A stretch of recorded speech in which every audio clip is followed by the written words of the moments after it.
So when you've heard me talk about crypto in the past, one of my biggest issues is that cryptocurrency a lot of times does not have an intrinsic value.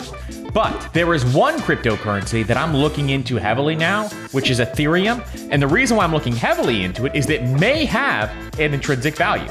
And there was a cash flow analysis done on Ethereum that I think is extremely interesting for investors to look at. And it's something that I want to dive into in this video.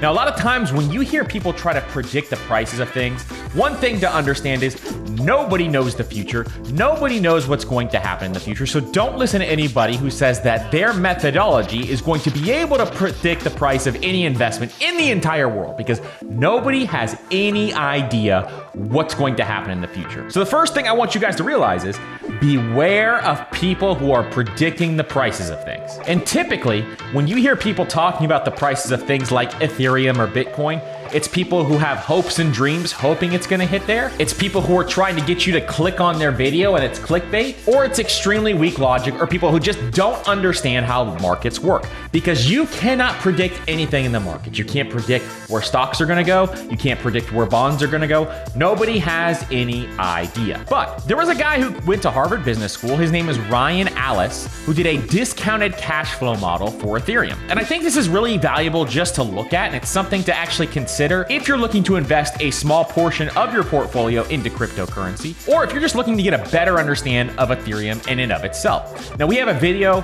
called Ethereum 101, and we talk about exactly what Ethereum is. So if you haven't watched that video, I would check it out, and I'll leave it down below as well. But what I want to do today is try to help you understand his cash flow model and make it as simple as possible. So the big thing with Ethereum, and the big thing to understand, is Ethereum has real revenue. And this has been my biggest gripe with most cryptocurrencies, is they don't have real revenue.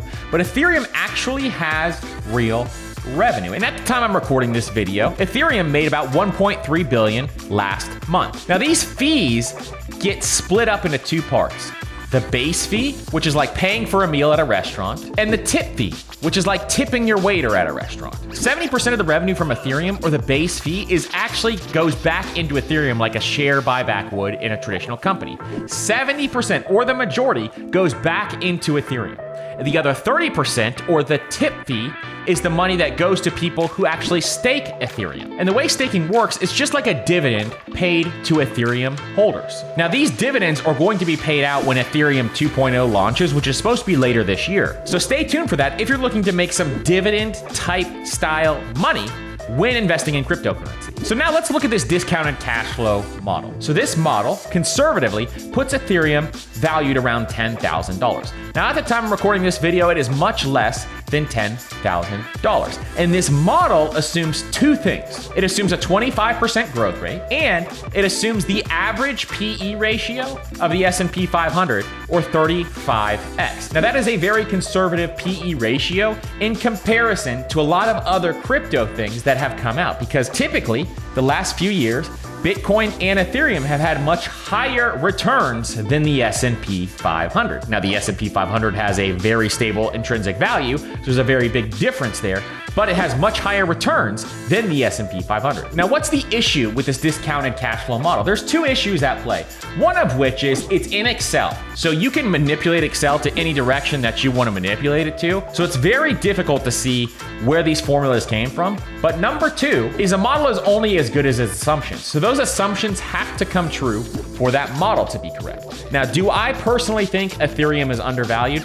I absolutely think that Ethereum is undervalued. But like with any investments, there's a number of risks that are still involved. Some of those risks that I see are, what if there is another platform, something like Solana, that comes out that is just better than Ethereum and takes over what Ethereum is doing? But the biggest thing to understand here is that now we can actually look at cash flow from some of these cryptocurrencies and see how much money they're making and value it based on that cash flow. That makes for a very interesting turn when it comes to cryptocurrency, and it makes it a much less speculative investment. So I'll link up the discounted cash flow model below so that you can check it out and you can take a look at it and see what you think about it. Let me know in the comments what you think about the value of Ethereum, and what do you think Ethereum's actually going to be worth in the next 5, 10, 15 years. I'd love to hear from you in the comments below. And don't forget to like, subscribe, hit that notification bell as well, and we will see you guys on the next video.